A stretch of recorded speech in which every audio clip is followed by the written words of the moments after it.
Bismillahirrahmanirrahim. Assalamualaikum warahmatullahi wabarakatuh. Perkenalkan secara singkat, saya Heri Effendi dari Institut Pendidikan Tapanuli Selatan dan sekarang sedang mengabdi diri sebagai dosen atau tenaga pendidik di Institut Pendidikan Tapanuli Selatan. Baik, minta waktu dan kesempatan kepada para mahasiswa di seluruh Indonesia dan para dosen dan juga praktisi pendidikan hanya untuk sekedar berbagi pengalaman dan ilmu yang mana dalam hal ini saya merasakan bahwa sebagai seorang pendidik atau dosen kita harus terus berupaya, ya, harus terus mengembangkan kualitas dan kuantitas dalam mengabdi sebagai seorang pendidik, ya. Karena selama beberapa dekade terakhir kekerasan atas nama agama telah menghiasi perjalanan sejarah Indonesia. Nah, fenomena ini bisa kita lihat begitu maraknya kasus SARA yang berbau SARA dan kasus-kasus lain seperti tawuran antar pelajar dan belum kasus-kasus yang lainnya. Nah, sebagai insan akademik, tugas kita harus mendidik dengan cara bijak, ya. Makanya di sini dosen atau lembaga pendidikan merupakan the starting point, ya, untuk merekonstruksi pembelajaran dalam bingkai kebinekaan. Nah, di sini kami tim penelitian kerjasama antar perguruan tinggi, yakni Institut Pendidikan Tapanuli Selatan, ST KIP Askia dan Universitas Bung Hatta. Di sini kami bekerjasama untuk membangun sebuah model baru, ya, model baru, yakni model pembelajaran sejarah Islam berbasis kebinekaan PSIBK sebagai daya tangkal radikalisme di perguruan tinggi. Nah, perlu kami tegaskan bahwa ada karakteristik, ya, yang terkandung dari sebuah model. Nah, begitu juga dengan model PSIBK yang telah kami bangun ini. Di antaranya itu dilihat dari materi yang integratif, yang mana materi dalam pembelajaran sejarah Islam diintegrasikan dengan praktik toleransi dalam kebinekaan. Mulai dari munculnya Islam, tumbuh dan berkembangnya hingga mencapai kejayaan peradaban Islam itu sendiri. Hingga masa kontemporer sekarang. Yang kedua, metode interaktif. Yang mana metode yang digunakan dalam menerapkan model ini oleh dosen bersifat interaktif antara dosen dengan mahasiswa maupun mahasiswa dengan sesamanya, sehingga melahirkan pembelajaran yang menyenangkan dan menginspirasi. Selanjutnya yang ketiga, media inovatif.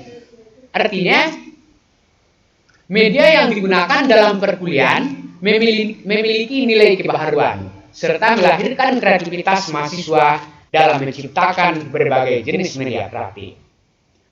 Selanjutnya yang keempat, evaluasi yang komprehensif. Nah, artinya di sini penilaian dalam pembelajaran model PSIBK ini mencakup penilaian sikap, pengetahuan, keterampilan yang didukung oleh asesmen penilaian, sehingga proses hasil belajar mahasiswa diperoleh secara holistik dan otentik. Nah, begitu juga dengan tujuan, ya.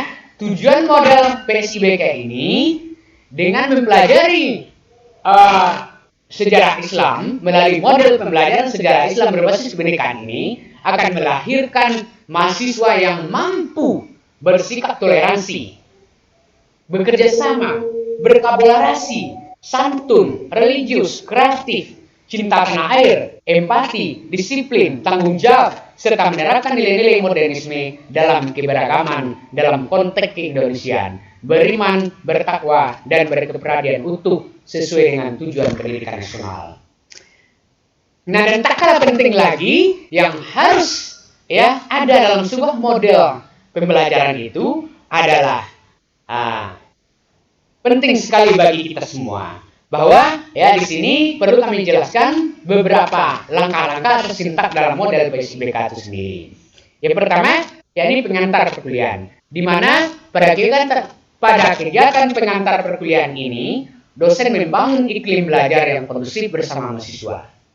Dalam pertemuan pertama, perkuliahan dimulai dengan saling memperkenalkan diri antara dosen dengan mahasiswa maupun mahasiswa dengan sesama mahasiswa secara logis dan kreatif.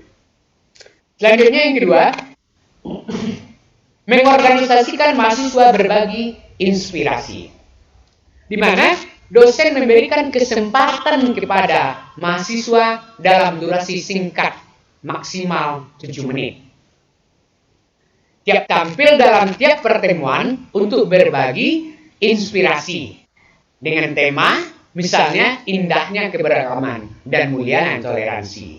Nah, di sini terus dibangun inspirasi dalam pembelajaran terhadap mahasiswa, baik dalam konteks kehidupan dia maupun dalam konteks kehidupan nyata dalam kehidupan dia sehari-hari. Sehingga inspirasi itu terus nanti terbagi, nanti terus dikembangkan oleh mahasiswa itu sendiri.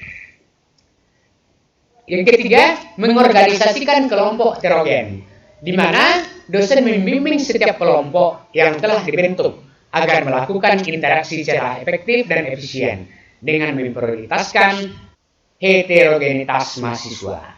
Selanjutnya yang keempat, presentasi dan diskusi kelompok.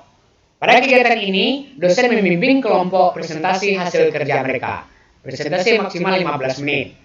Tiap kelompok saat tampil sudah menyepakati anggota kelompok yang menjadi moderator, menjadi notulen, dan presenter. Selanjutnya yang kelima, refleksi dan diskusi, di mana pada kegiatan ini dilakukan refleksi terhadap diskusi dan kerja kelompok yang telah dilaksanakan. Nah, mungkin demikian singkat penjelasan dari temuan kami atau hasil penelitian PKPT kami tentang pengembangan model pembelajaran sejarah Islam berbasis kebinekaan. Semoga bermanfaat bagi kita semua, terutama bagi dosen, para mahasiswa, dan para praktisi pendidikan lainnya. Demikian saja, lebih dan kurang mohon maaf. Wassalamualaikum warahmatullahi wabarakatuh.